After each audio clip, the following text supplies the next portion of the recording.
David Sweat, one of 2 New York State inmates who escaped from prison 3 weeks ago, was shot by police near the Canadian border and rushed to a local hospital on June 28, 2 days after his accomplice was killed, authorities said. His capture was the dramatic climax of a massive manhunt for Sweat and fellow inmate Richard Matt, who were discovered missing from the Clinton Correctional Facility in Dannemora, New York, on June 6. Some 1,300 members of law enforcement took part in the search through the forests and bogs of northern New York. Sweat, 35, was shot twice and taken into custody in the town of Constable, 23 miles, 37 kilometers, north of Duane, where his accomplice was fatally shot on Friday, authorities said. He was captured just a mile and a half, 2.4 kilometers, south of New York's border with the Canadian province of Quebec.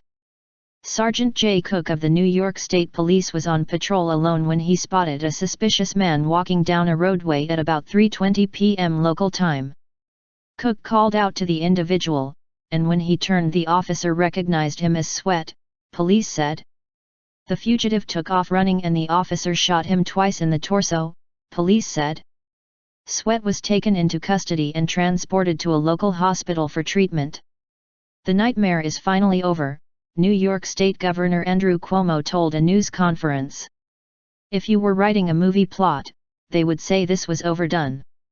He added that Sweat was in stable condition. Cuomo said he had personally congratulated the officer. It was a very courageous act. I said to SGT. Cook, who has 2 daughters, 16 and 17, you go home tonight and tell your daughters you're a hero, the governor said. CNN showed a photograph of pale, gaunt-looking Sweat after he was captured, seated on the ground in a dark jacket and muddy camouflage clothing. He appeared to have dried blood on his face. Sweat has not been interviewed by investigators yet, Joseph D'Amico, superintendent of the New York State Police, told the same news conference. D'Amico, who said police had intended to apprehend Sweat without using force if possible, said he did not know when the 2 fugitives parted ways during their 3-week trek. Security was tight outside the Alice Hyde Medical Center in Malone, where Sweat was first taken. I think a lot of people are going to rest easier tonight, said Jessica Randall, 38, of Malone, who was shopping with her husband when she saw police vehicles speed by. CNN showed footage of an ambulance and police convoy which it reported later took Sweat to a hospital in the state capital, Albany. Sweat's mother Pamela told a CNN affiliate in upstate New York that she sighed with relief and then started crying when she heard her son was caught but not killed. She said he had known better than to seek help from her. If he would have come here, I would have knocked him out and had them guys take him to the jail, Pamela Sweat said. I've always done to him when he was bad. Audacious breakout. Capturing the suspect alive should enable New York State prison authorities to learn more about how the pair managed to break out and use that information to tighten security. In their audacious breakout, the pair cut through cell walls, climbed along a catwalk, shimmied through a steam pipe and emerged from a manhole outside prison walls, authorities said. Matt, 49, was shot and killed on June 26 near Malone, about 27 miles, 43 kilometers, northwest of the maximum security prison, by a member of the U.S. Customs and Border Protection Tactical Unit. Autopsy results released earlier on June 28 showed he was shot 3 times in the head and died of severe skull fractures and brain injuries. Matt also had bug bites, blisters and minor abrasions consistent with living in the woods for 3 weeks, the New York State Police said in a statement.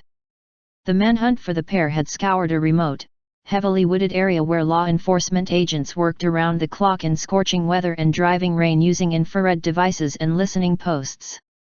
The New York Daily News published on June 28 what it said was a photograph of the pair walking in sunlit woods, taken by a trail camera, while they were on the run on June 24. In the picture, one of them appears to be holding a shotgun or rifle. Sweat's DNA had been found on a pepper shaker, about a mile from where Matt was shot, which he apparently used in an effort to throw tracking dogs off the scent, D'Amico said. Sweat had been serving a life sentence without parole since 2003 for killing a New York sheriff's deputy. Matt was convicted in the 1997 torture, murder and dismemberment of his boss in Tonawanda, New York. After he apparently fired a shot at a passing motorist on June 26, officers spotted and confronted him outside a cabin. He was shot and killed after he refused to comply with orders to put down a shotgun he was holding, police said.